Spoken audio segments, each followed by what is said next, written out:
100 short films చేసిర్రు వీళ్ళు. అది మజాక్ కాదు. ఒక మనిషి యూట్యూబ్లో కంటెంట్ అందరికీ చెప్పాలని చెప్పి 100 షార్ట్ ఫిల్మ్స్ చేయడం అనేది అస్సలు మజాక్ కాదు. నేను వీళ్ళ షార్ట్ ఫిల్మ్స్ చూసి మేము కాలేజ్లో ఉన్నప్పుడు మేము ఇన్స్పైర్ అయ్యేటోళ్ళం.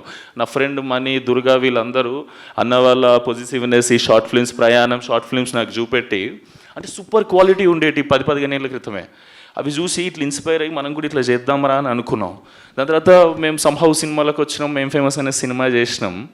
కానీ నా నెక్స్ట్ సినిమా నేను ఎవరి దగ్గరనైతే మ్యాక్సిమం ప్రెజెంటేషన్ కానీ ఈ తీసే విధానం కానీ ఇన్స్పైర్ అయ్యి ఉండేనో షార్ట్ ఫిలిమ్స్ ఉన్నప్పుడు, ఆ మనిషి వచ్చిన సెకండ్ సినిమా తీస్తున్నట్టే నేను చాలా హ్యాపీ ఫీల్ అయినా. అండ్ ఆయన వచ్చే ముందే నాకు తెలిసి ఈయన ఎట్లాంటి కథ చెప్తాడు, ఎందుకంటే ఆయన మైండ్ సెట్ అనే షార్ట్ ఫిల్మ్స్ అవన్నీ నాకు ముందే ఐడియా ఉన్నాయి కాబట్టి. ఆయనకు నేను తెలియదు డెఫినెట్లీ కదా, అంటే పరిచయం లేదు. మేబీ మ్యూచువల్స్ ఉన్నారా మనకి? వంశీ అని ఉన్నాడు, సారీ.